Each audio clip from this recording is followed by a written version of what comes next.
Então eu vou pedir aqui para que o Ariston ele suba ao palco aqui, por favor. Obrigado, Felipe. Tá desligado só. Vou pedir também aqui que o Anselmo já se coloque, o Dr. Paulo Nobre e também o Jaime. Né? Tenho certeza absoluta que essa discussão vai ser muito rica. Quero agradecê-los também pela participação. Obrigado. Aposto que esse painel aqui é o mais desafiador do dia. Porque não só a questão do tema, né, que já é desafiador em si, mas fazer um painel logo após o almoço não é fácil, né? Espero que vocês consigam aí absorver, né, algumas coisas que a gente tem que falar, o tema, participar, né? E agradeço aqui aos panelistas, né, por estarem aqui e fazer esse bate-papo conosco, né? O Anselmo cofundador da Solifintech, né? Uma empresa de tecnologia no agro. O Dr. Jaime pesquisador na área de IA, visão computacional no Embrapa Digital. E o Dr. Paulo pesquisador-chefe no INPE, mais voltado aí à pesquisa nas áreas do clima, né? Tem tudo a ver com o agro, né? Eu, como parte do CID, eu tenho uma felicidade, né, de acabar trabalhando em alguns projetos, né? Eu gerencio algumas equipes na área de IA e acabo trabalhando em alguns projetos, né, de IA para algumas empresas, né, da área do agro, né? E a gente sabe, né, que tem muitos desafios, né, e que geralmente as grandes empresas já têm um pouco disso, de usar a tecnologia, né, em prol aí do avanço, né? E a gente sabe que o agro aqui no Brasil ele é responsável aí por uma parte significativa do PIB brasileiro e alimenta não só o Brasil, mas como uma boa parte do mundo, né? E que a utilização da tecnologia no agro, principalmente aqui no Brasil, ela é algo realmente relevante, né? E aí a gente vai discutir um pouco também, não só a questão de tecnologia em si, mas o que é que essas tecnologias digitais, IA, elas estão fazendo aí pelo agro aqui no Brasil, né? Então, primeiramente, eu passo a palavra aqui para o Dr. Jaime, né, que tem bastante pesquisa aí na área de IA para o agro. Obrigado, doutor. Obrigado, Ariston. Primeiro, eu gostaria de agradecer ao CID pelo convite. Eu gostaria primeiro de dizer que eu sou engenheiro eletricista, eu não sou da agricultura originalmente. Eu entrei na Embrapa em 2011 e eu tive que aprender porque eu mal sabia o que era agricultura. E foi um momento bem interessante, porque em 2012 foi que surgiu a Deep Learning, o aprendizado profundo, que causou toda essa revolução que a gente está vendo na IA hoje. Então, eu vi desde o começo como é que foi isso e como é que isso foi se incorporando ao agro, e a gente vai tateando, porque as coisas mudam muito rápido e a gente muitas vezes não sabe muito bem onde é que a gente consegue encaixar essas tecnologias. E hoje, na minha visão, tem duas áreas no agro que podem se beneficiar demais. Tem também a questão climática aqui, que o professor Paulo Nobre aqui vai comentar depois, mas eu tenho duas outras áreas que podem se beneficiar muito dentro do agro e que ainda há muito a ser feito. Um deles é a parte de automação e robótica.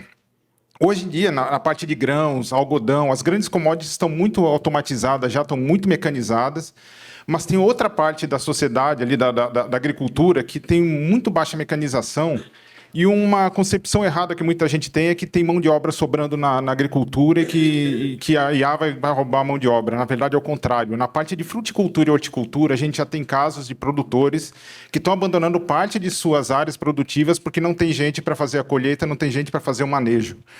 E isso é um problema muito grave, porque são essas pessoas que colocam a comida na mesa. A gente estava comentando aqui antes desse painel aqui que se começa a faltar comida, o contrato social é quebrado, a sociedade para de funcionar. Então, é uma coisa que é um problema bastante grave e a gente precisa achar uma solução para isso. E automatizar a parte de fruticultura, em particular, é difícil, porque a gente vê muitos vídeos de robôs na China, aqueles robôs humanoides fantásticos, só que a gente não tem ainda um robô que seja capaz de fazer de maneira rápida e delicada o suficiente essa colheita dessas frutas para valer a pena, para ser algo que funcione na prática. Então, há um trabalho a ser feito, a gente na Embrapa tá focando nisso, a gente está mirando 10 anos para frente, porque não é uma coisa que a gente consiga resolver do dia para a noite, mas é uma área que precisa de bastante avanço. E a segunda parte é a questão do monitoramento das propriedades rurais. Monitoramento de todos os fatores, de tudo que acontece ali. A gente vê muitas vezes vídeos de gêmeos digitais, então você tem dentro do computador uma simulação perfeita de toda a propriedade que você tem, e se aparece algum problema, aparece ali um vermelhinho mostrando. Esse é o sonho. E a gente não está tão perto assim. Às vezes, se você olhar na literatura científica, você vai achar que a gente está quase lá. Não é bem assim, porque uma coisa é você fazer uma pesquisa científica dentro de uma universidade, dentro de um laboratório, outra coisa é você ir para o ambiente agrícola, que é um ambiente extremamente difícil. Só quem tem que ir a campo, um pesquisador como eu, tem que ir a campo ver como é a realidade lá, porque é muito diferente do que você imagina dentro do teu computador do laboratório. E tem 4 fatores extremamente importantes para a gente solucionar essa parte do monitoramento. São os sensores, a conectividade, os dados e os modelos de IA, modelos de machine learning. A parte de sensores evoluiu muito nos últimos anos. Drones, por exemplo, não são sensores, mas eles carregam esses sensores, foram uma revolução. Mas ainda há bastante a ser evoluído. Um sensor que tem um potencial gigantesco no agro são as câmeras hiperespectrais, que elas conseguem captar dezenas ou centenas de bandas do espectro e caracterizam espectralmente uma determinada superfície, um determinado objeto que você queira analisar. E esses sensores hoje eles já são capazes de, por exemplo, dizer que há algo errado ali naquela cultura, naquela lavoura, antes de aparecer sinais visíveis, mas eles ainda não são capazes de dizer qual o problema que está ali. Então, você consegue levantar um flag, mas eles não são sensíveis o suficiente ainda para você, através daquele perfil espectral, dizer, não, aqui você está aparecendo ferrugem aqui, ou aqui é uma deficiência nutricional, você precisa pôr mais nitrogênio. Isso a gente ainda não consegue fazer. Se a gente chegar nesse ponto, é o sonho de todo produtor, porque você consegue detectar estresses e saber exatamente o que fazer, tomar as decisões corretas para aquele ponto. O segundo ponto é a conectividade. A gente sabe que o Brasil ainda tem uma deficiência de conectividade. A parte de conectividade nas casas dos produtores melhorou muito. Em São Paulo, no Centro-Sul em particular, a maioria das casas, a gente visita muito, já tem fibra ótica chegando nelas, mas as áreas produtivas ainda não têm cobertura muitas vezes.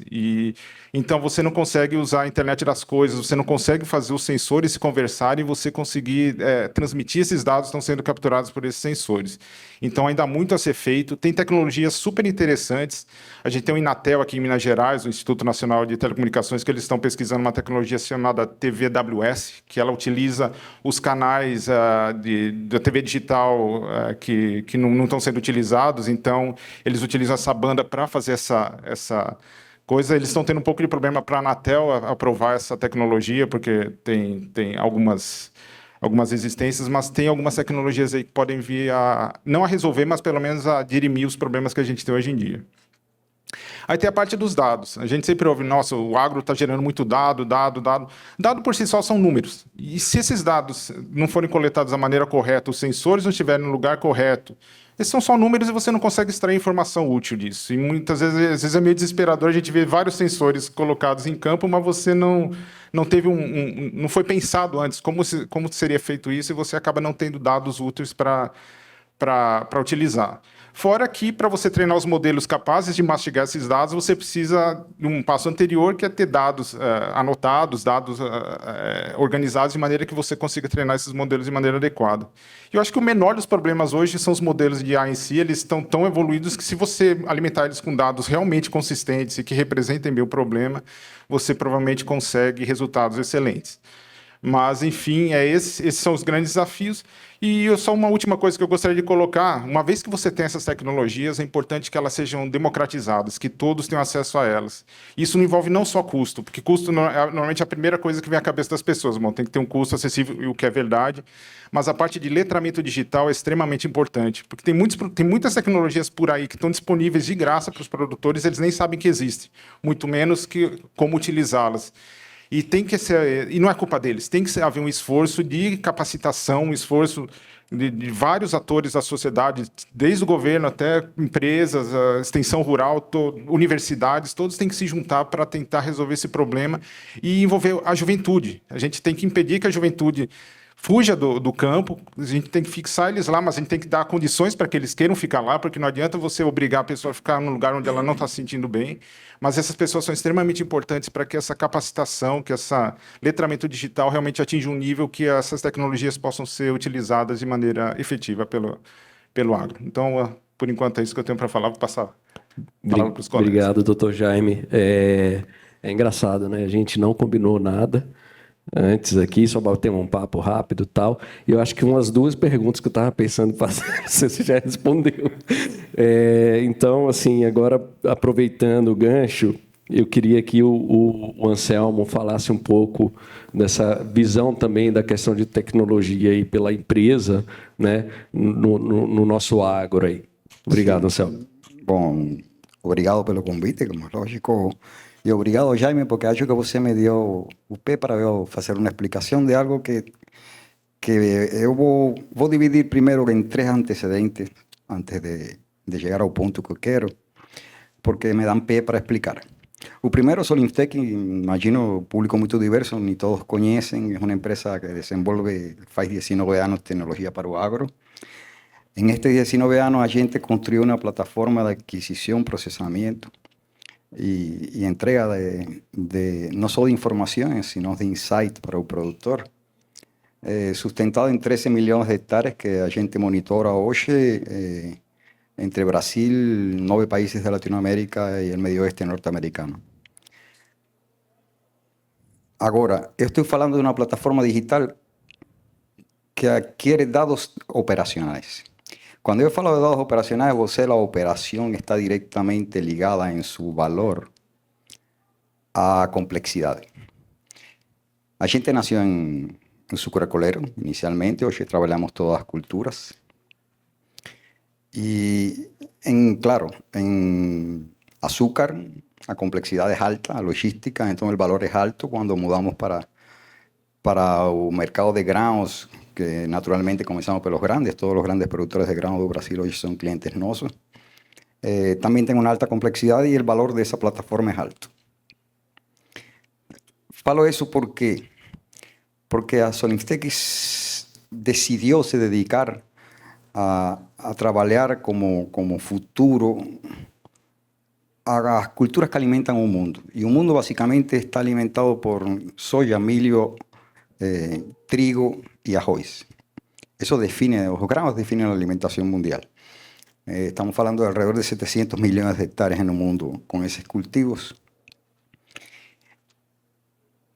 Ese es un primer elemento que quiero dejarte ahí. Un segundo, a inteligencia artificial, conceptualmente macro, ¿para dónde va el dinero hoy en el mundo de inteligencia artificial? Básicamente para 2 grandes caminos.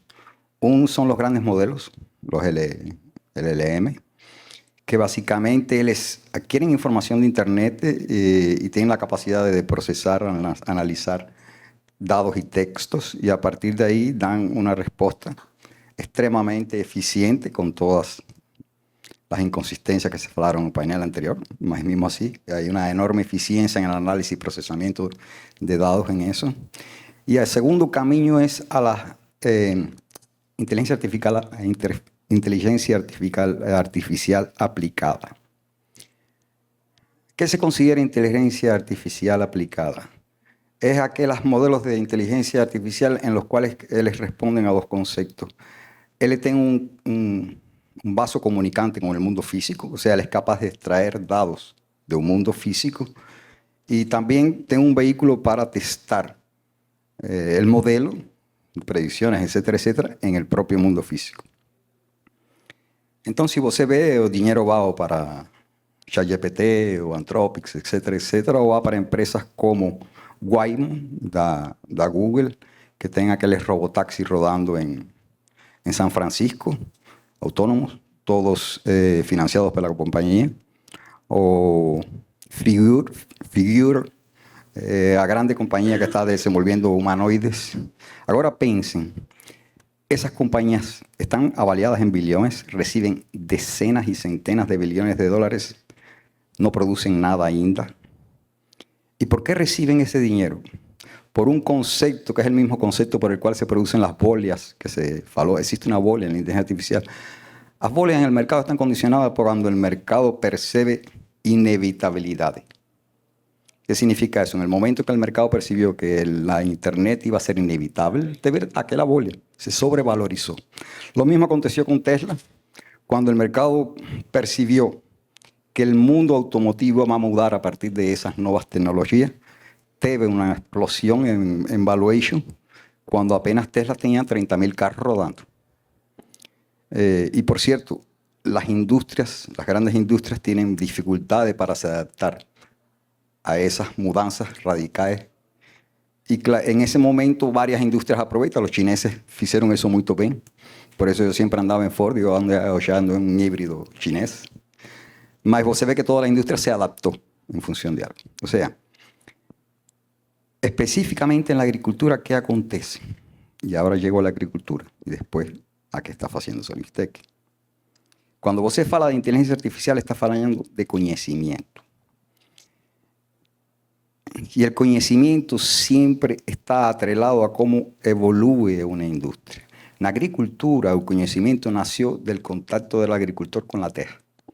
Él conocía su pedazo de tierra, visitaba, sabía cuáles eran las hierbas dañinas más comunes, cuáles no, cuáles pragas tenía, comenzó a observar la interrelación entre la praga y el clima, en qué punto la retención hídrica era mejor, peor, etcétera, etcétera. O sea, tiene un conocimiento que fue adquiriendo pelo contacto productor-campo. La agricultura evoluyó así, de 3 grandes momentos. O arado, de 4.000 años, a mecanización inicios del século pasado, y luego después el surgimiento y expansión de químicos, fertilizantes y sementes asociados. Tienen que entender una cosa. La genética de la semente inevitablemente está asociada a los químicos porque tiene que ser resistente a ese químico está direccionado a sus atacantes, herbas e insectos, no a ella. Mas mismo así la estresa, por lo tanto ella tiene que tener resistencia a ese químico y un manejo. Entonces, el productor actual, ¿qué tiene? Él le perdió contacto con el campo, él perdió el conocimiento continuo de observación, porque la máquina naturalmente, para ser más productiva, más eficiente, la creció en velocidad, en eficiencia, en productividad, pero la pasa cada vez más rápido por el campo, menos veces. Entonces, esa observación continua, mismo que vos instale sensores así en una máquina, se perdió. Y el segundo, químicos, fertilizantes y sus sementes asociadas concentraron el conocimiento, la generación de nuevos conocimientos agrícolas. Porque ficó en manos de unas pocas empresas, Paffi, Bayer, Syngenta, Corteva, que son las grandes sementeras del mundo, que producen una semente y químicos asociados a ellas y que tienen una propiedad intelectual. Y el productor perdió la capacidad de hacer lo que le hacía. Él observaba su campo, mas también hacía cruzamiento entre las mejores plantas para tener su propia semente, etc. Él no puede hacer eso hoy. Está prohibido porque tiene una propiedad intelectual encima. Y él tiene que comprar toda una semente y una prescripción, incluidos químicos y procesos de cómo se maneja. Entonces, ahí a gente llega a un problema, que es el siguiente. Esas empresas producen conocimiento en pequeños lotes.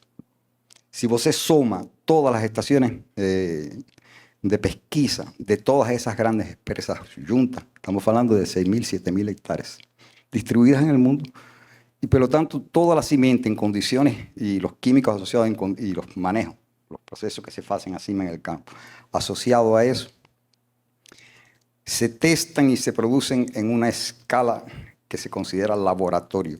Cuando você le ve esa semente y todo lo que está asociado, que la fez en una estación, la de Corteva en Puerto Rico, y la coloca en el medio oeste americano o en Brasil, él está sujeta a una serie de condiciones y factores que él no consideró, inevitablemente.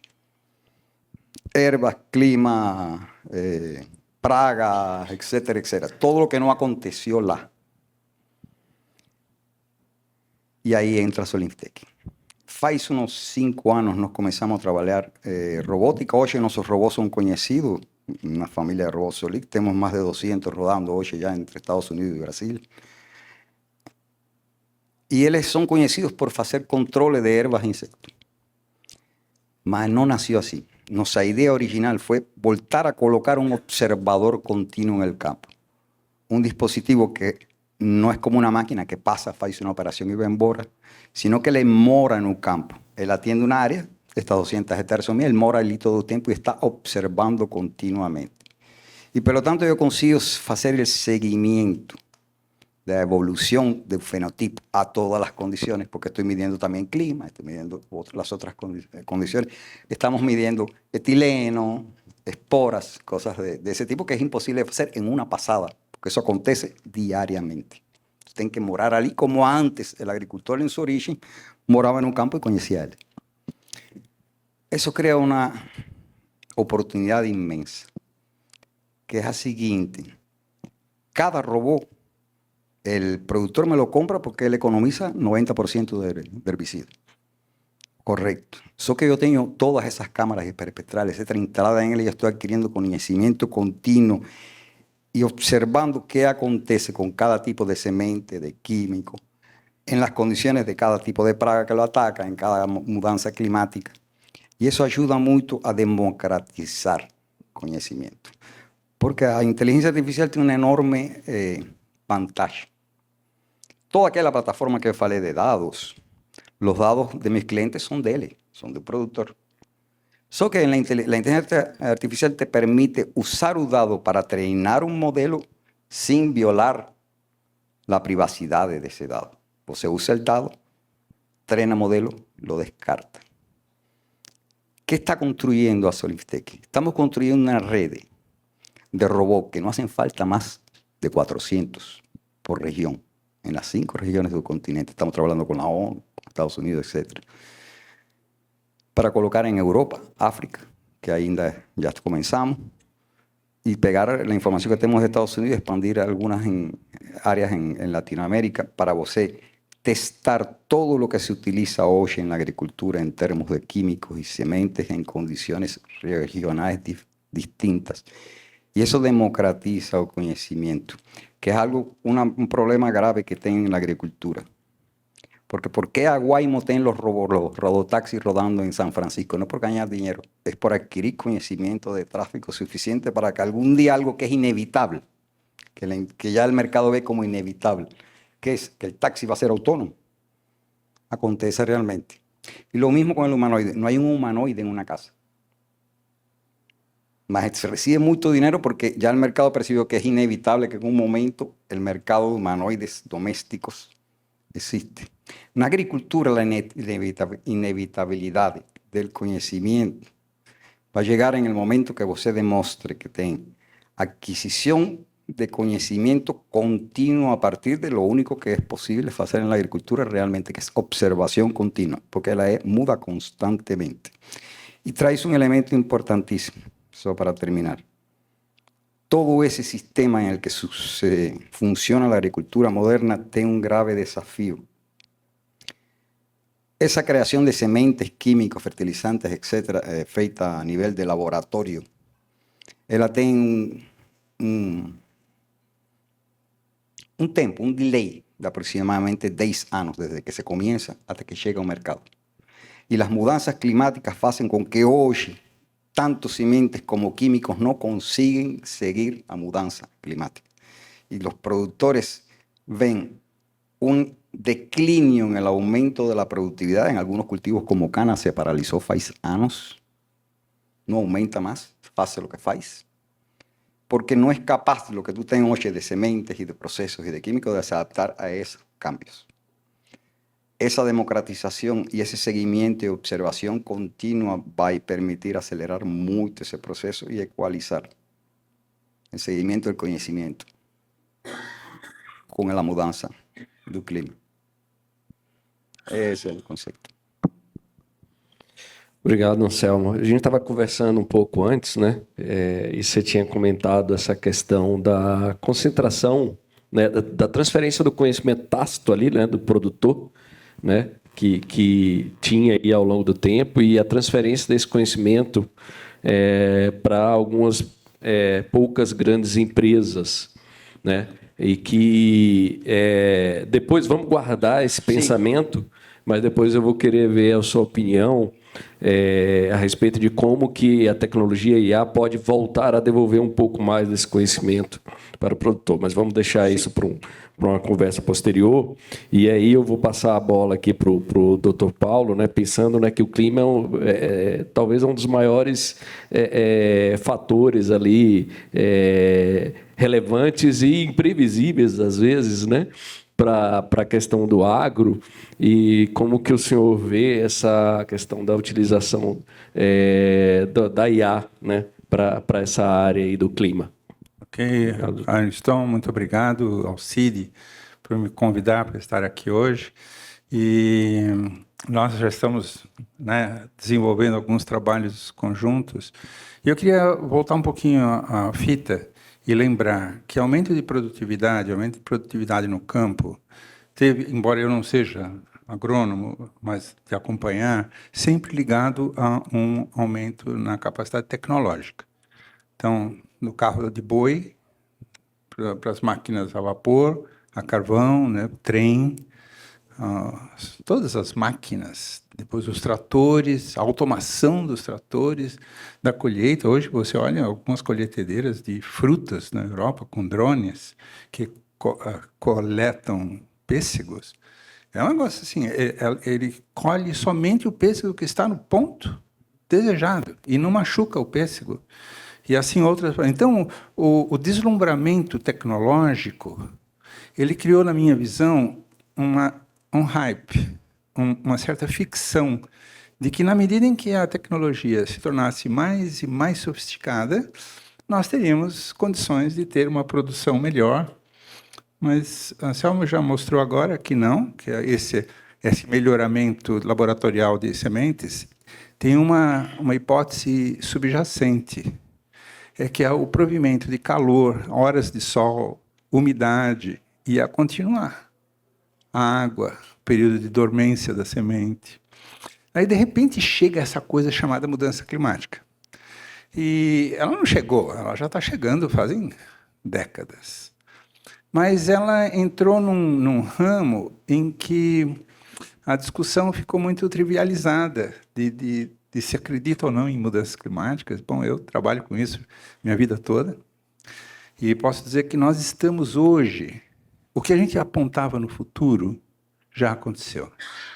Em fevereiro do ano passado, eu tive a oportunidade de dar uma palestra no Itamaraty e ali me ocorreu de falar que, olha, todas as previsões que nós fizemos sobre mudanças climáticas estavam certas, exceto por uma coisa. Nós dizíamos que elas iriam acontecer no futuro, e foi ontem. Então, a audiência fica assim, parada, como assim foi ontem?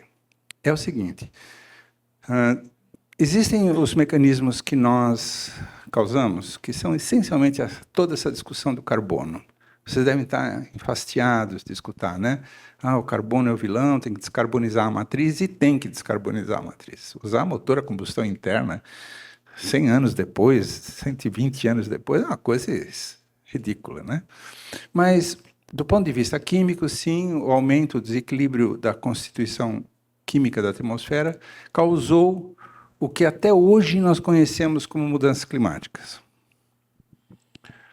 Mas eu tenho uma notícia para lhes dar que não é muito boa. É de que tudo o que nós vimos de mudanças climáticas até hoje não é nada. E aí é interessante, porque a mídia e os mecanismos de fake news, eles já têm uma maneira, um antídoto para isso que eu estou lhes falando. Eles falam assim, ele é catastrofista. Essa é a palavra que é dada por um pesquisador que anuncia alguma coisa, que não esteja bem alinhado com que está tudo bem, é só uma ondinha e vai passar. Não vai passar. Eu fiz uma desobediência civil aqui, que é depois eu vou pedir para colocar 3 figuras aqui para lhes mostrar por que não vai passar. Então, pelo tempo em questão, vamos pensar assim. Nós iniciamos um momento de aquecimento exponencial das temperaturas do planeta. Aquecimento exponencial da temperatura significa que a própria temperatura faz com que aumente a quantidade de gases de efeito estufa, e esse aumento de gases de efeito estufa, que não é de origem antrópica, que é dos oceanos, das florestas e do permafrost, acelerem multiplicadamente o processo. É um processo que a gente chama de feedback positivo. Então, essa é a parte assim, de terror da história. Quer dizer que nós estamos assim, então nós estamos perdidos. Aí o catastrofismo nos leva lá para o outro lado. Então não adianta. Então vamos continuar consumindo petróleo, porque não adianta mesmo. Isso é uma tremenda bobagem. Bobagem para quem está no campo gerando alimentos, gerando coisas que nós comemos, que é a base da vida. Ar, água e alimento. E sono. Tem que dormir também, para aqueles que desafiam isso. Só os robôs, né? A IA, segundo, não dorme, ela trabalha dia e noite, mas nós dormimos. Ultimamente, minha apneia está me fazendo desafiar isso aí. Então, existe uma questão séria. Como transformar essa ameaça numa vantagem, numa oportunidade? Porque essa é a nossa capacidade de inteligência humana.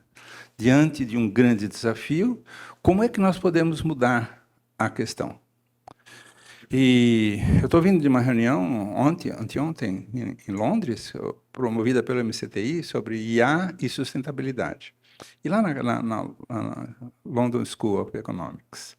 E ali, onde o Stern, Nicholas Stern, escreveu o relatório Stern, o famoso relatório Stern de 2006.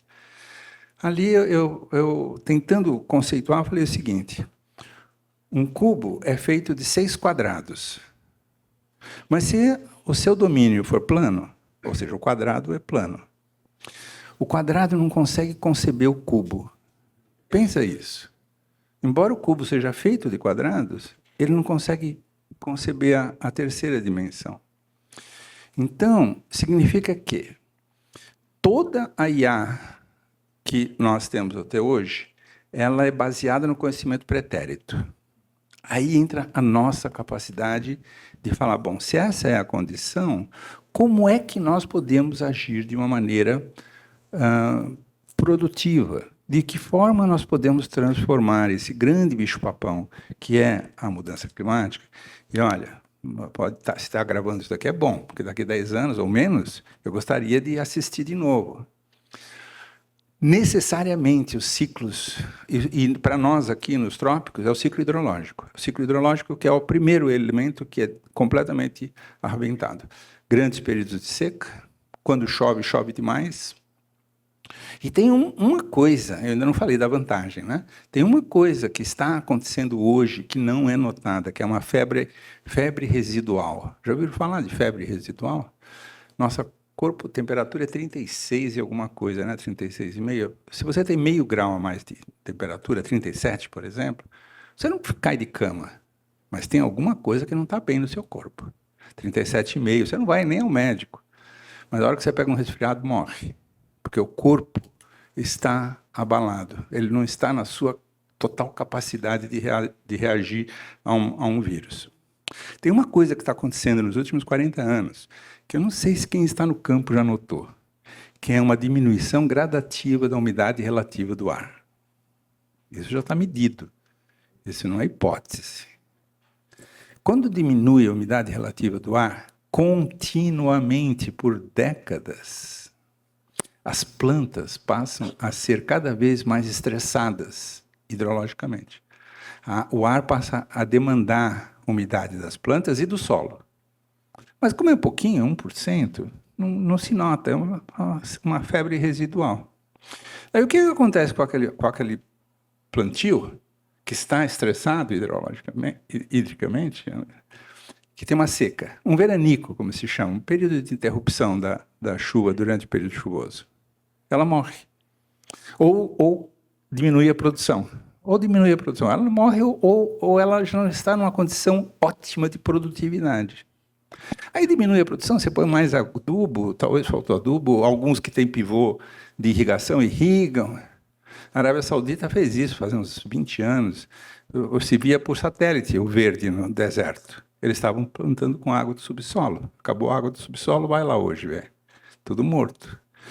Então, o que eu quero dizer é que nós estamos vivendo hoje um momento de aumento exponencial da temperatura,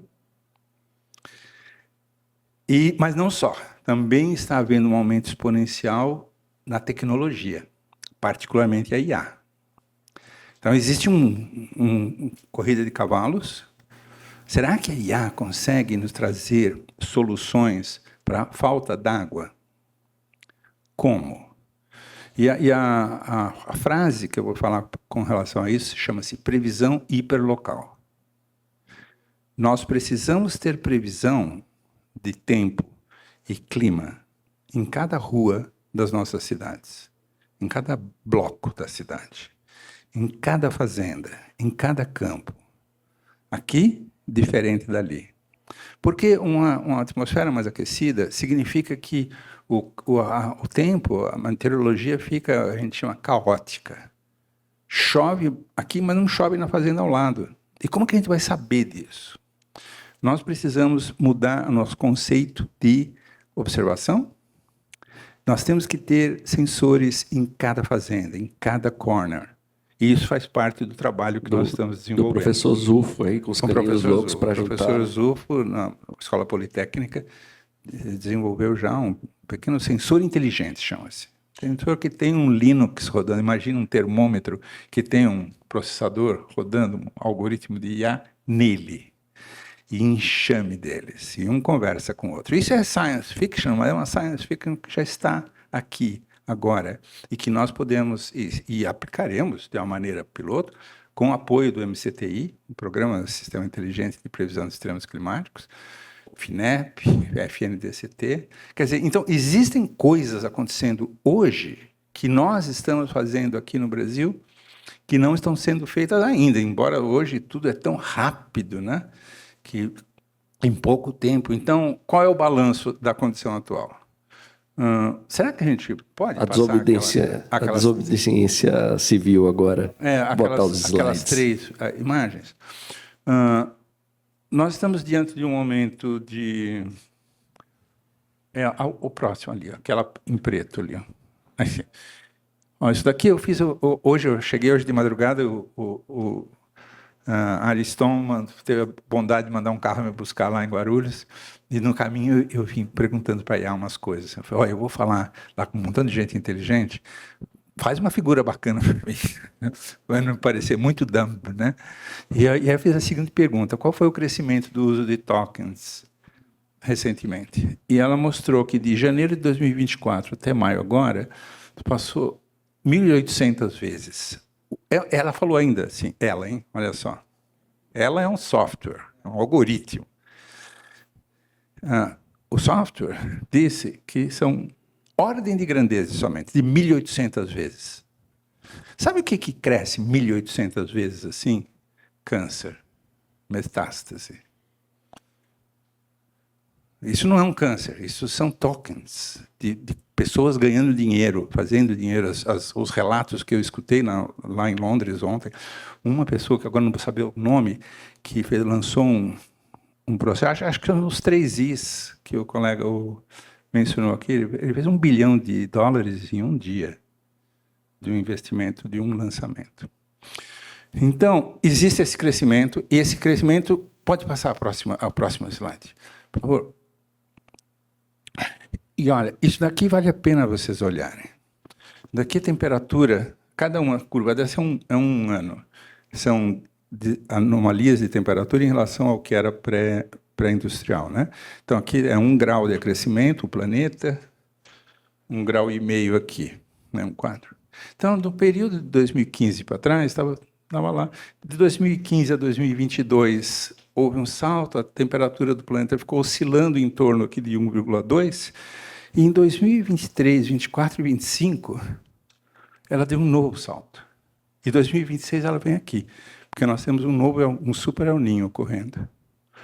Então, para nós que somos gestores e tomadores de decisão, e temos que pensar o que está acontecendo, eu posso falar, será que a gente pode supor que essa temperatura aqui vai voltar para cá? E eu digo que não voltará, e essa não é a função hoje, é fazer uma palestra sobre clima, porque isso daqui representa um aumento da temperatura dos oceanos globais. E os oceanos, uma vez aquecidos, é para sempre. Quer dizer, sempre na escala geológica, né? Para nossas vidas é para sempre. Pode colocar a última figura, são só 3. Isso daqui é o que eu falei para vocês da umidade relativa do ar. Vendo aqui é 1980, aqui 2025. Isso aqui é uma anomalia percentual da umidade relativa do ar sobre os continentes, que vem diminuindo. Então, essas eram as 3 figuras que eu queria lhes mostrar. E daí vem agora a oportunidade. Pode desligar, obrigado. A oportunidade é a seguinte. Grandes plantações, eu escutei isso lá na reunião no Eldorado, num workshop que nós tivemos sobre agricultura e clima. Um colega da Embrapa falou, olha, mas o produtor, a hora que ele plantou o feijão, não adianta você falar para ele, vai ser seco.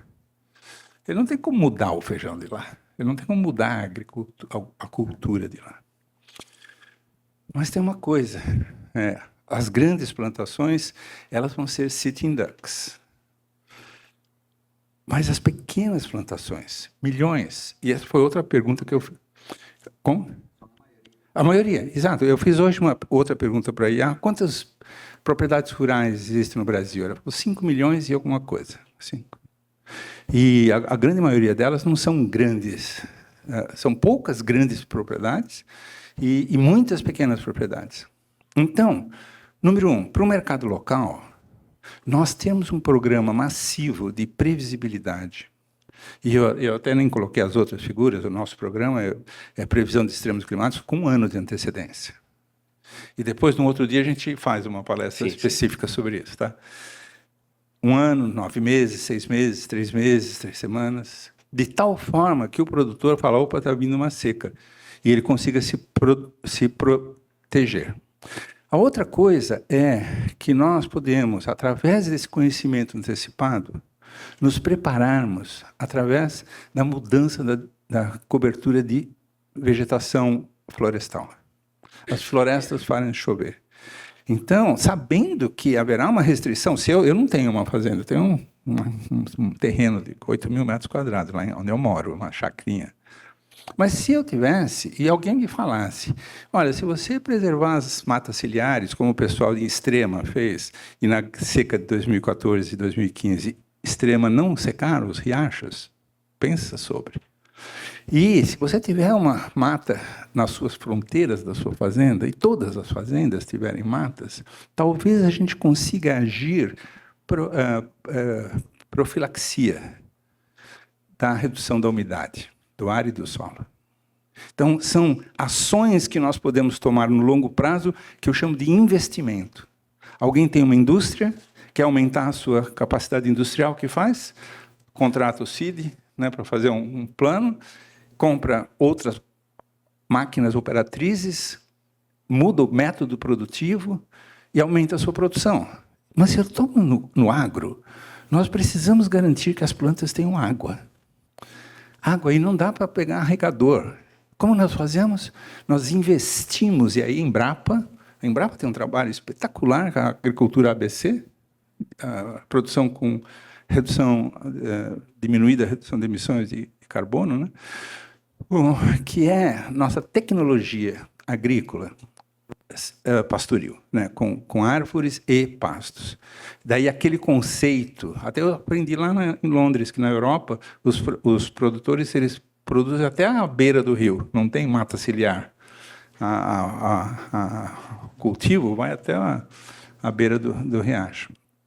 Então, guardar a nutrição, né? A fertilidade do solo e a umidade do solo, em milhões de pequenas propriedades, nós podemos ter um diferencial. Mas qual é o diferencial? E eu vou deixar aqui para a gente continuar a conversa, é que as mudanças climáticas são globais. Elas vão afetar todos os países. A quebra de cultura, essa quebra, a diminuição da capacidade produtiva é global. Então, se nós tivermos a capacidade que nós não tivemos em 1975, quando o Gurgel criou o Itaipu, o carro elétrico, de ser o Brasil uma nação produtora de carros elétricos, mas se nós tivermos essa coragem e essa wisdom, né, essa sabedoria de entender de que, olha, a mudança climática não é brincadeira. Ela chegou para ficar e não é mais aquela conversa que em 2100 terá um problema. É agora. As temperaturas já estão subindo exponencialmente agora. Tem outras figuras lá que eu posso mostrar isso melhor. Então, eu vou deixar para o nosso painel a seguinte provocação para nós. Será que nós conseguimos ser uma nação líder na produção de alimentos através de uma lógica alterada, uma lógica de milhões de pequenos produtores, com apoio tecnológico, com apoio técnico de Embrapa, com os nossos satélites? Imaginem. Hoje de manhã eu estava dando uma palestra na Associação Brasileira de ABIA, Indústrias de Alimento, Indústrias Alimentares. E eu falei para eles, imagine, eles ficaram meio assim assustados com esse negócio da mudança climática. Eu falei, mas imagine que a nossa indústria nacional coloque no rótulo aquele QR Code e diz assim, a minha propriedade está reflorestando as minhas fronteiras. Eu contribuo para a água do planeta. Isso vende no mundo inteiro. Então, nós precisamos, agora a gente precisa dar as mãos. Felizmente, nós temos, aí eu falo pelo meu instituto, não o meu instituto, o instituto no qual eu trabalho já fazem 40 e poucos anos. Nós temos a capacidade de fazer os satélites, já construímos e operamos. Temos Embrapa, que é um milagre. Temos Embraers, né? Temos uma indústria forte, embora a nossa industrialização é pequena. Nós ainda vendemos muito grão. A gente vende muita água para o exterior, ao invés de vender leite de soja. Né? Nós vendemos a soja. Não é crítica, por favor, é só um diagnóstico. É uma crítica construtiva, no sentido de que nós não precisamos continuar assim.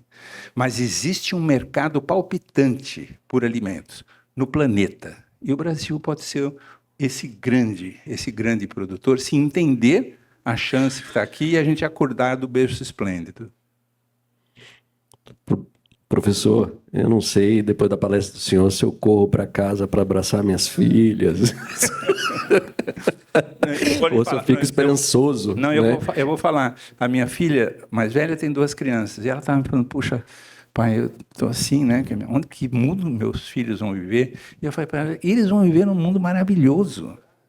Por que eles vão viver num mundo maravilhoso? Porque nós estamos aqui. E nós estamos cientes da oportunidade que representa a mudança climática. Não é um problema que a gente pode se acomodar com ele. Nós temos que agir e temos os elementos.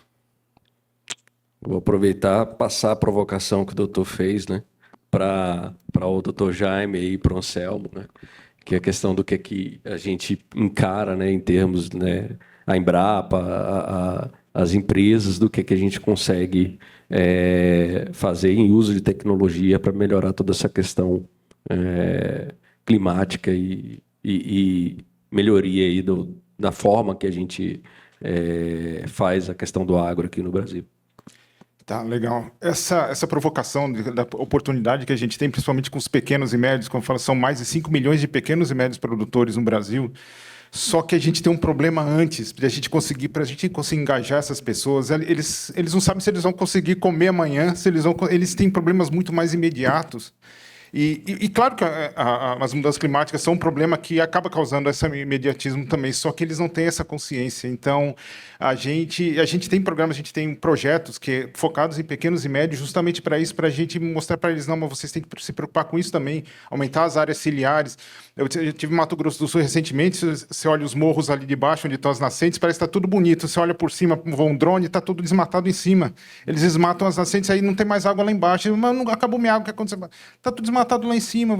Então, é uma coisa que está faltando educação no sentido mesmo de conhecimento, de levar essa capacitação. Eu falei do letramento digital, mas o letramento vai muito além do digital. Aqui vai Então, eu acho que tem uma oportunidade muito grande, mas a gente tem que, sei lá, e aí não é uma pessoa, não é uma instituição que vai conseguir resolver isso. Isso é um esforço da sociedade como um todo e todos os atores da sociedade, né?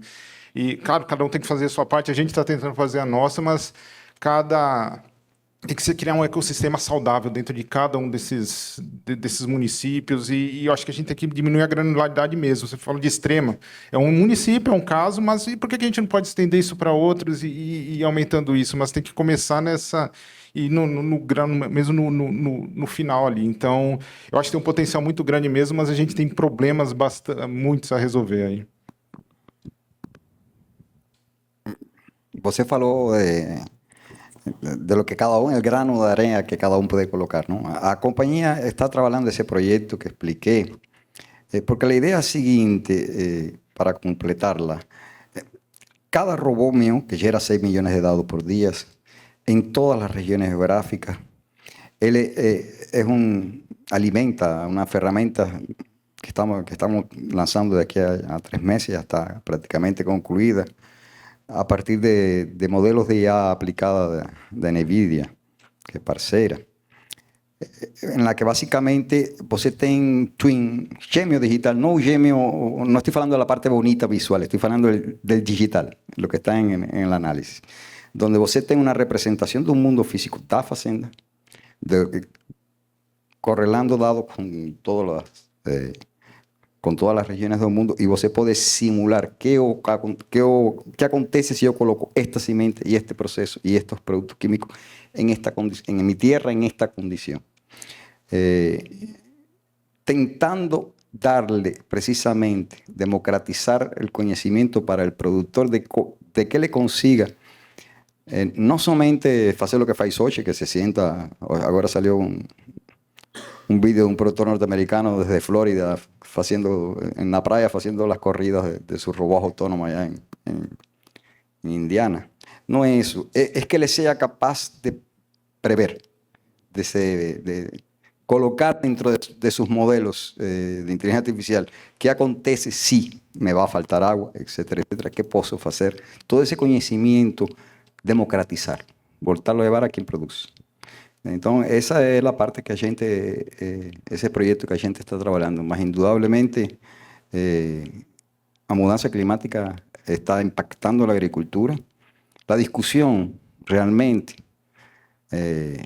para los escépticos, es si la mudanza climática es producida por los hombres antropomórficos o no. Tá bom, pode deixar de un lado esa discusión que es irrelevante ahora. Lo que sí ninguém discute são os dados. Esse não tem como discutir.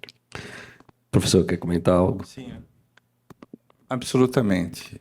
Nós não podemos esperar que o produtor ou um pequeno faça. Então, nós precisamos, sim, de um programa de Estado. Sabe como que aconteceu em Extrema? O secretário de Meio Ambiente era o mesmo por 12 anos, e agora era o mesmo por 20 anos. E eles remuneravam financeiramente o produtor de manter as árvores. Então, se nós tivermos um programa de nação na qual o produtor fala assim, mas se eu morro lá da careca, você quer participar? Além de você ter água, ainda você vai ganhar um dinheiro? Eu tenho a impressão, eu não tenho a vivência, tenho a esperança de que haveria um acolhimento.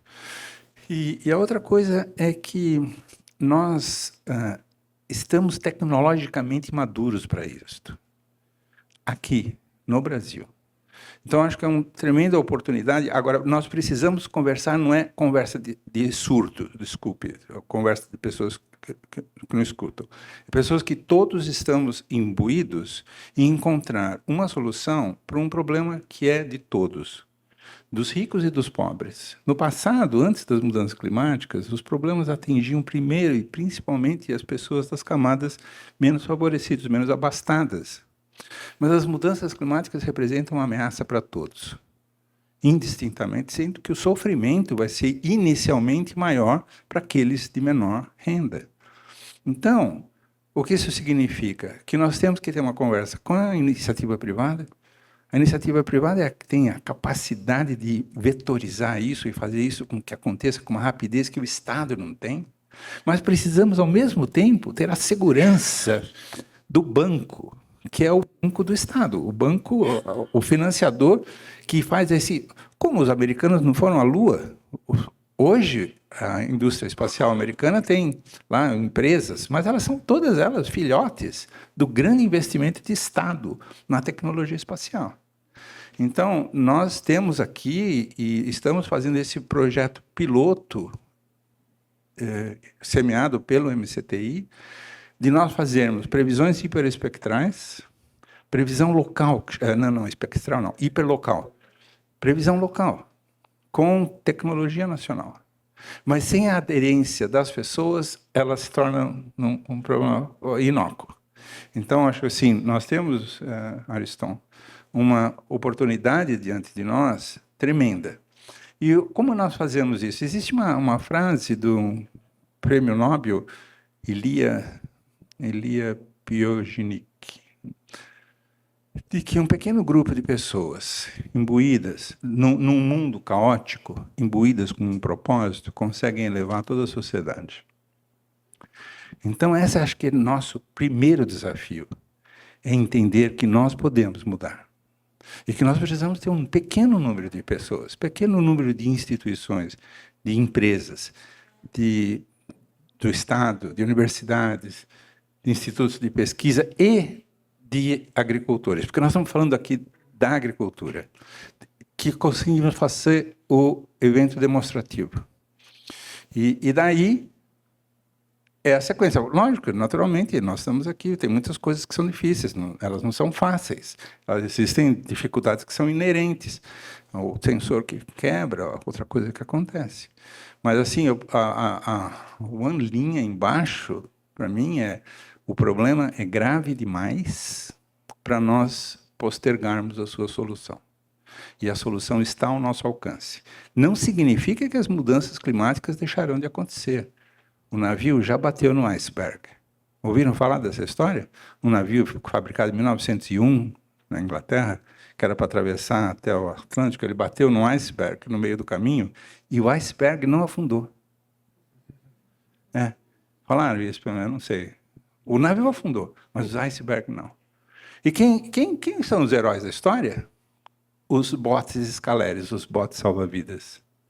E pensem, nós podemos construir esses botes salva-vidas em cada cidade, em cada fazenda, em cada neighborhood, em cada lugar, pequenos domos que a gente vê em filme, né, no espaço, assim, aquelas domos assim de sobrevivência. Eu não sei, eu gosto muito de ser challenged, de ser desafiado, porque às vezes pode parecer que é um sonho um pouco cor-de-rosa, né? Assim, um pouco assim, até juvenil. Mas do meu conhecimento, pelo menos na parte meteorológica, hoje eu sei que com dados, com a própria IA que nos auxilia a fazer essa particularização local, e a participação das pessoas, vai ser muito divertido. Mas, professor, daí eu vou pegar um gancho aqui que eu estava pensando, até tem a ver com a questão do crescimento da utilização de tokens de forma exponencial. E antes de devolver aquela questão inicial para o Anselmo, me veio na cabeça aqui a quantidade de data centers, né, que você está tendo que crescer. Esses data centers, eles consomem muita energia e também tem a questão da água. E aí a provocação que eu quero fazer, a IA é uma aliada ou uma vilã? Olha, depende. Depende de como ela é implementada. Na maneira como ela está sendo pensada, para nós ficamos só com a conta. O benefício vai embora. É como o alumínio produzido pela Alcoa ali no Maranhão. A canga fica aqui. As latinhas de alumínio são feitas aviões, carros, tudo. Os Big Data Centers são uma solução que vem da época do excesso de energia. Na medida em que nós podemos construir, e vamos aprender com a natureza, como que a natureza faz? Ela processa a informação em cada folha. Então, na minha visão, nós temos a oportunidade, novamente, aí, de dar um exemplo, onde nós temos uma rede massiva de sensores inteligentes que se conversam entre si, e aí essa inteligência cresce, porque tem alguns nós nessa rede que são processadores mais intensos, eles rodam LLMs de até 500 mil parâmetros, e depois outros, menor número, que são milhões ou bilhões de parâmetros. Então, através de uma rede distribuída de processamento de borda, em que você começa a fazer a produção, assim como foi discutido aqui hoje de manhã. Você não precisa de um LLM para saber se o seu gato saiu pela porta ali. Basta um negocinho com uma câmera e falar, o gato saiu. Então, é barato. Então, se nós adotarmos essa filosofia de usar a ferramenta do tamanho do problema, de tal forma que pequenos modelos que consigam resolver aquela questão local, e ele recebe a informação que vem de longe, de outros pequenos modelos lá de longe, e conversam um com o outro, eu acredito que nós possamos também inovar, não só na previsão meteorológica, mas de termos um sistema distribuído muito inteligente, com baixo consumo de energia. De uma forma sustentável. Não sei se o Anselmo ou o Dr. Jaime querem comentar. Ese proceso está aconteciendo. Sí, sería bom pedir a quien fez a quien no, al software, que fez el levantamiento de los tokens, cuánto de eso es direccionado a soportar inteligencia artificial aplicada, que es en borda. En borda no a nivel de equipamiento, más en borda en el sentido que tú no precisas un grande data center, no es eso lo que precisas, porque no precisa de ese volumen enorme de parámetros. 500.000 parámetros no es un volumen alto, es un volumen relativamente pequeño y realmente la gente está usando esa herramienta perfectamente con lo que estamos haciendo hoy. Ese proceso va a acontecer naturalmente, profesor. Cada vez menos dinero está yendo para las grandes LLM y más para LLMs aplicadas a conceptos específicos. Interessante. Aproveitando, Anselmo, voltando àquela questão inicial, né? Como que você vê essa questão, né, da IA poder ajudar o médio e o pequeno produtor, né, para conseguir de volta esse conhecimento, né, que acabou se concentrando aí nas grandes empresas? E aproveito depois para pedir para o Dr. Jaime falar um pouco do papel da Embrapa com relação a isso. Tem todo a ver com o que eu falei anteriormente. Se você vê o que eu falei um equipamento que ele mora no campo, ela tem uma área determinada, 200, 400 hectáreas, ele está feito para o tamanho do pequeno produtor. Claro, um grande tem 10, um pequeno tem 1 ou 2. Tem um elemento adicional. Quando você construi uma rede em la que você vai gerando conhecimento em cada área, cada setor, cada campo, ele forma parte de uma grade maior. Como estamos construindo um modelo? A região se subdivide em uma grade, como aquele conceito de agricultura de precisão que você ouviu falar. É claro que não uso uma grade quadrada, porque o quadrado não é muito amigável com seus vizinhos. Ele compartilha a fronteira com o de acima, o de embaixo, esquerda e direita, mas só vértice com a diagonal. Usamos hexágono. Não um conceito nosso, um conceito que usa Uber em seus modelos. E você pode fazer interpolação entre dois hexágonos que são vizinhos, mas não compartilham fronteira. Significa na prática, gente, se eu tenho um robô que eu estou adquirindo informação local e que está correlacionando com informação regional para ficar mais esperto, a decirlo de uma maneira bem simples, e você tem um outro aqui, e tem uma fazenda no meio que não tem nenhum, pequeno também produtor, ele vai ter muito mais observabilidade de lo que está acontecendo em sua fazenda que sin ninguna, porque él también tiene el acceso a la misma herramienta. Él puede acceder. La herramienta es conversacional, gente. Estoy falando algo. Con mis robots, a gente conversa pelo celular. Un celular con lo que fala. Você fala con él como con un individuo, le pregunta, lo manda a hacer misiones de aplicación, eso ya es la parte monetaria, ¿no?, que lo sustenta. Mas el conocimiento es gratuito para él y para quien no tem também. A gente tem adotado uma abordagem bastante parecida com essa. Foi falado aqui que a gente não precisa de LLM gigantes para tudo, e é verdade. E a gente percebeu que a gente focar em cadeias produtivas específicas e criar LLMs focadas com dados curados para diminuir ao máximo os erros da LLM, a gente já tem um piloto com a aquicultura, com piscicultura. Então, é um aplicativo que conversa com o produtor. Então, e isso acaba, o produtor conversando com aquele aplicativo, ele acaba aprendendo também, ele começa a internalizar também aquele conhecimento que seria de um agrônomo que está dentro ali do aplicativo, e a gente fez isso para a agricultura, mas a gente pretende fazer isso para várias cadeias, principalmente aquelas com pequenos e médios produtores que precisam mais dessa informação, que não tem acesso, por exemplo, a um agrônomo muitas vezes, porque o agrônomo ainda continua sendo essencial, porque não é isso aqui, a ideia não é substituir os agrônomos, agora a LLM vai substituir as pessoas, não é isso. Só que a nossa rede de extensionistas não consegue atingir esses 5 milhões de produtores, mas nem de longe, né? Então, acho que esse tipo de ferramenta ajuda muito ao produtor recuperar esse conhecimento que foi perdido ao longo do tempo, né? Bacana. Posso fazer um comentário? Vontade. Eu lembrei agora de um jeito de nós acessarmos 5 milhões de produtores. 5 milhões de produtores têm crianças, têm filhos, que vão para as escolas. E acontece de eu também ter um outro projeto chamado A Ciência do Clima Lá em Casa.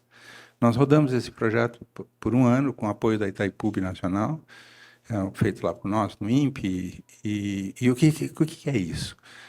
A criança tem uma garrafa PET, que ela faz um pluviômetro de garrafa PET na sua casa. Na escola tem uma estação meteorológica. E a professora entretém, toda semana, alguma atividade com essas crianças sobre o clima. Está quente, choveu, na chuva, na casa do Pedrinho choveu, na casa da Maria não.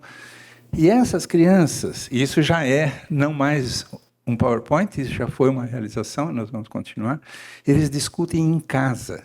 A criança volta para casa e fala, mãe, pai, sabe, esse calorzão aqui, a professora falou que é por causa do anticiclone do Atlântico Sul. Nunca ouviram falar, nem viram mais gordo, nem mais magro o anticiclone do Atlântico Sul. Por quê? Porque o professor recebe de nós, dos meteorologistas, uma pequena cápsula de informação do que aconteceu ali no torno da escola dela naquela semana. E, de tempos em tempos, nós temos umas chamadas aulas, né, para os professores. Tem um nome lá de aulas para os professores. Então, nós criamos o quê? Uma cadeia de confiança, de trust. E, com isso, nós cortamos os fake news. Porque nós todos que ou assistimos televisão, não sei se ainda existe televisão, no passado, quando eu era pequeno, tinha televisão, sabe, as coisas que ficava passando lá. Rede social, telejornal, o jornal de papel, todo ele tem um tentáculo do que é dito, do que não é dito. Mencionei, né, o Cavaleiros do Apocalipse, por causa que não é nada disso. Então, o negacionismo, que é fácil acreditar no negacionismo, até que a sua casa tenha sido levada, até que a sua lavoura tenha sido levada. Então, existe uma maneira, sim, de cada um de nós atuar, nós coletivamente. É a expansão do programa para todas as escolas, em todos os municípios. Nós conversamos com essas crianças e no final do ano nós damos um prêmio para um aluno, infelizmente só um aluno de cada escola, o que teve melhor nota, lá de Belém, foram visitar Foz do Iguaçu e cada uma das crianças e a sua professora de Foz do Iguaçu foram visitar Belém. Olha, se vocês vissem o brilho nos olhos daquelas crianças e dos pais das crianças, no dia, o orgulho deles, do seu filhinho lá no alto, sabe, junto com os cientistas e não sei o quê. Então, acho que existem algumas coisas que nós podemos fazer e no fato, estamos fazendo. Nós precisamos dar escala. E aí, a outra coisa, se nós queremos que funcione, tem que ser escalável.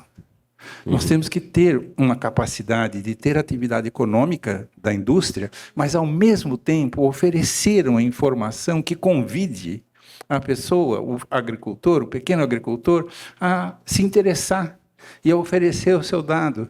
E, dessa forma, porque o mal que ocorre para esse agricultor, mais cedo ou mais tarde, vai acontecer para mim também. Então, independe do volume do dinheiro que eu tenha no banco.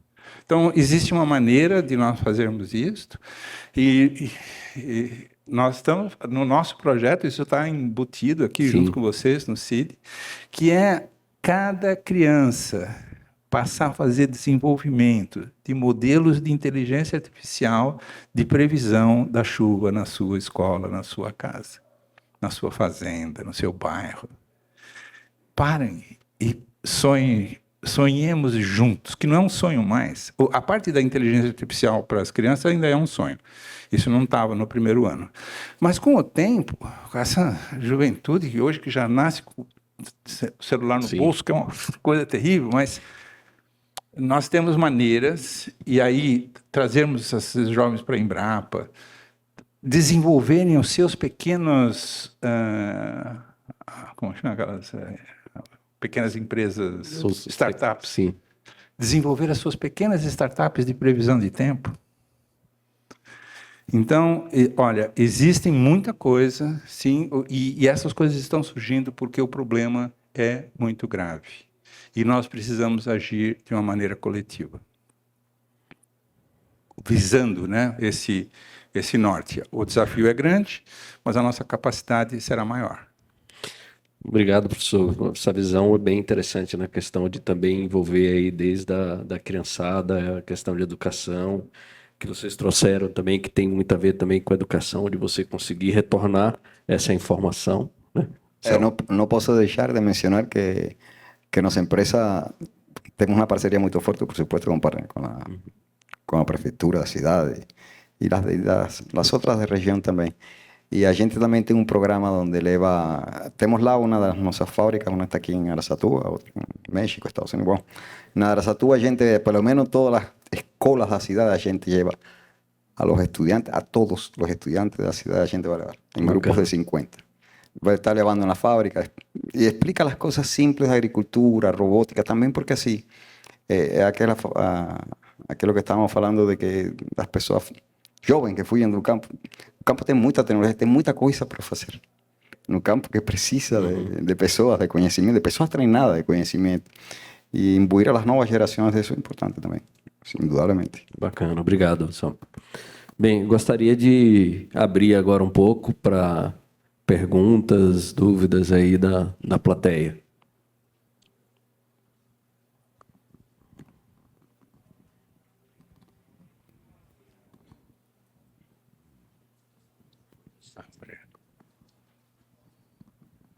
Boa tarde. Meu nome é Felipe, sou da Ciudad.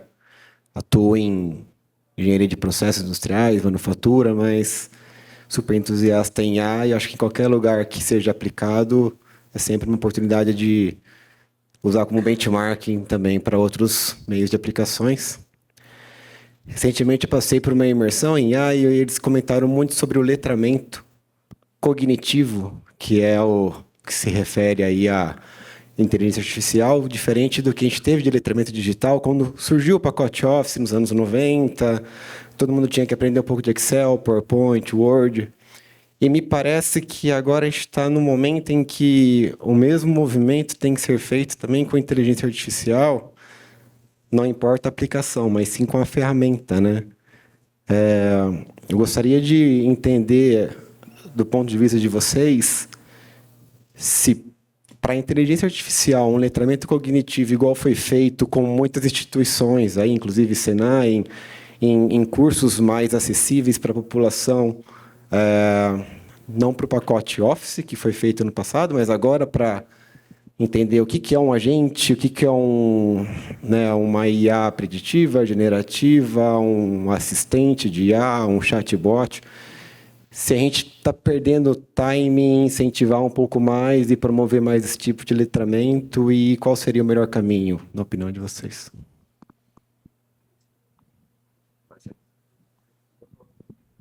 Bom, um desafio que a gente tem, eu estava comentando desses aplicativos que a gente está fazendo usando IA, quem usa muito IA sabe o quão é importante você ter um bom prompt para receber uma boa resposta da IA.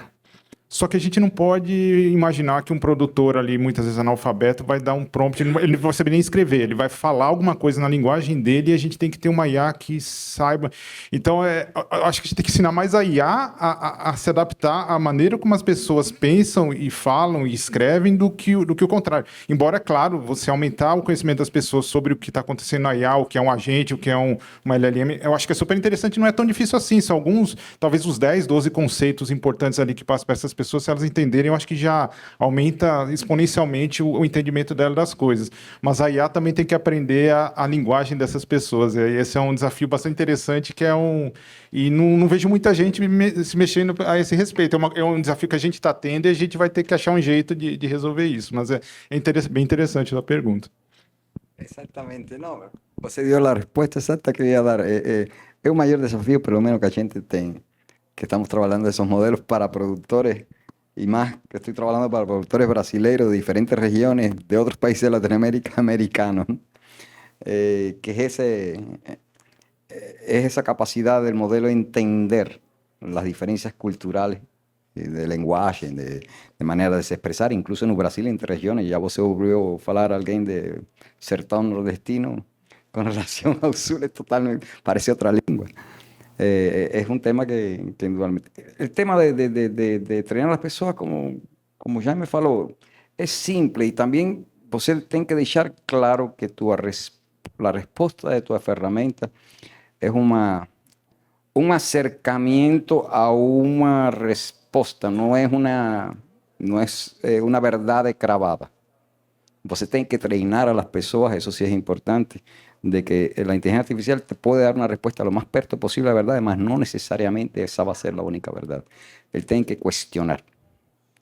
Lo que a gente treina a nuestros clientes, cuestionan la herramienta. Você faz una pregunta, te da una respuesta. ¿Y por qué? Me explica. ¿Cuál fue tu raciocinio? ¿Sabe? Muito boa a sua pergunta.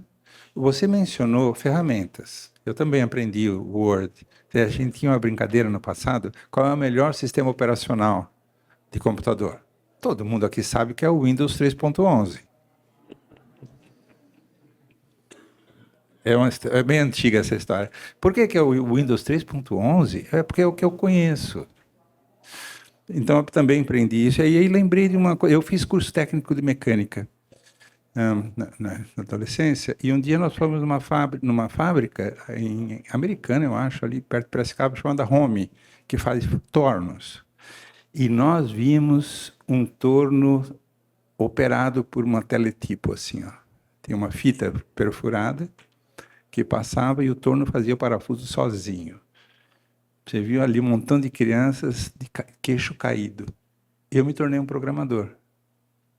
Então, na medida em que nós tornarmos os nossos jovens capazes de programar a IA e torná-la uma ferramenta e não master, porque existe qual é o perigo dela? É a gente perguntar para ela e não ter coragem de fazer diferente daquilo que ela já sabe. O que ela já sabe? Tudo que alguém já lhe ensinou.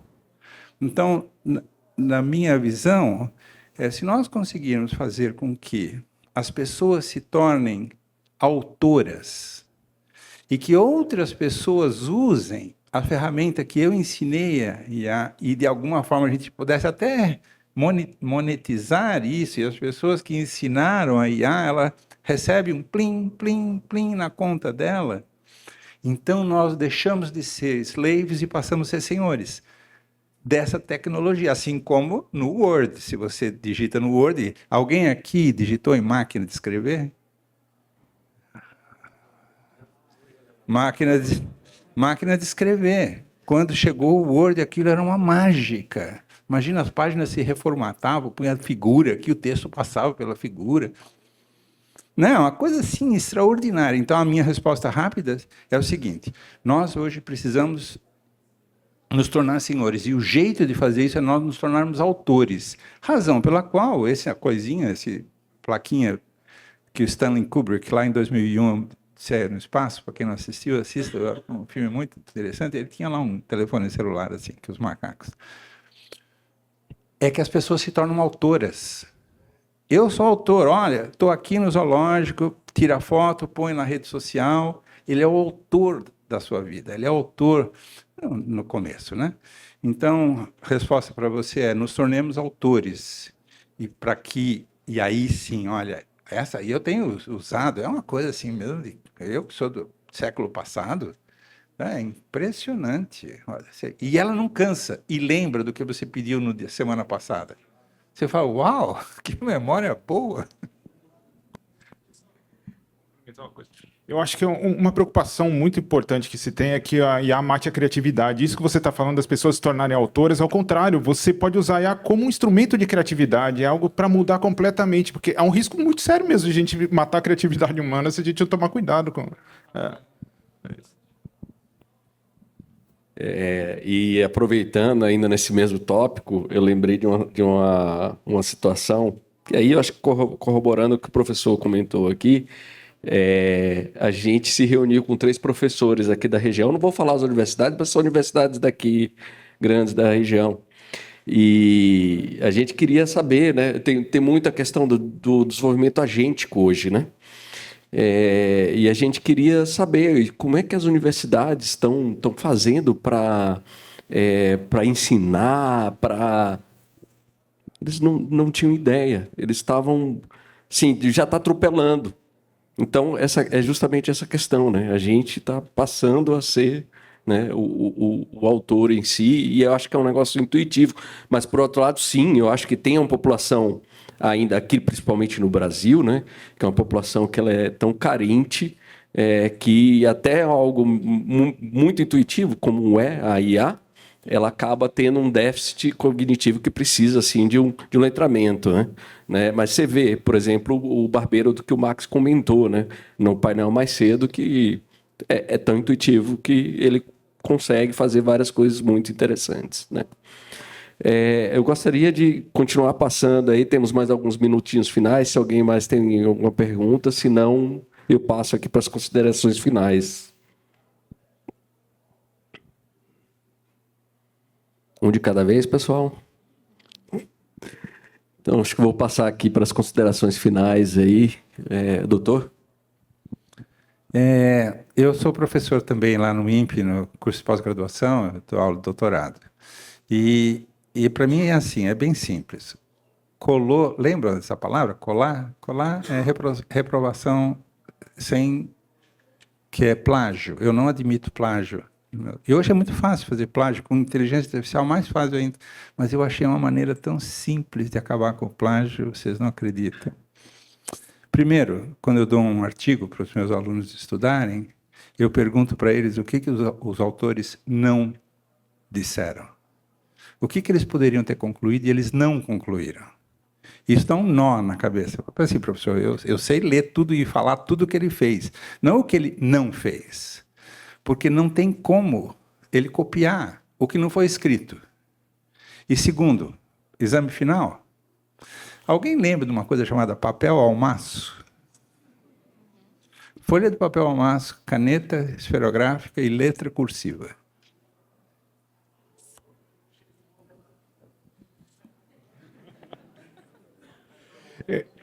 Eu já não consigo mais escrever letra cursiva, acho que eu já perdi essa capacidade. Mas acho que a última coisa que eu gostaria de falar, acho que a gente está num momento muito excitante dessa revolução da IA. A gente está num momento que a gente ainda pode mudar os cursos para onde a gente está indo. A gente tem essa escolha, e nós, como pesquisadores, a gente tem uma responsabilidade muito grande. Claro, não sozinhos, mas como parte de algo maior. Então, eu acho que todo o público que está aqui também tem uma pequena responsabilidade aí de ir guiando para criar esse futuro que a gente gostaria com essa tecnologia que para mim é tão excitante. Eu venho trabalhando com ela há 15 anos e provavelmente vou continuar trabalhando por muito tempo, né? E agradecer também a todos por terem me ouvido. Específicamente na agricultura, existe una responsabilidad en el sector privado, soy de una empresa privada, que trabaja tecnologías para o agro, de explorar las posibilidades que estas tecnologías de inteligencia artificial, no falamos de reconocimiento de imagen, deep learning, etcétera, etcétera, está todo embaixo dela, indudablemente. ¿Cuánto de eso es necesario utilizar para hacer esa cuarta revolución tecnológica en la agricultura? Falei que a agricultura passou pela mecanização, pelos químicos, pela genética. Indudablemente começou a se transformar a partir de tecnologias digitais. Só que esta revolução de inteligência artificial permite dar um salto novamente.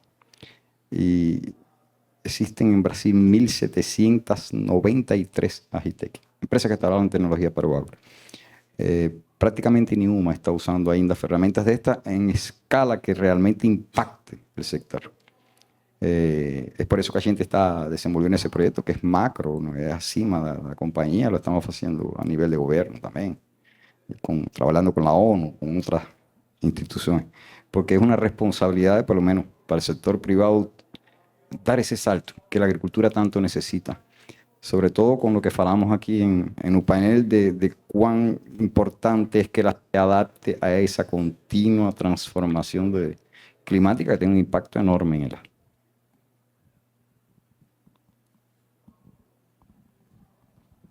Bem, agradeço, obrigado aí pela participação no painel, obrigado a todos.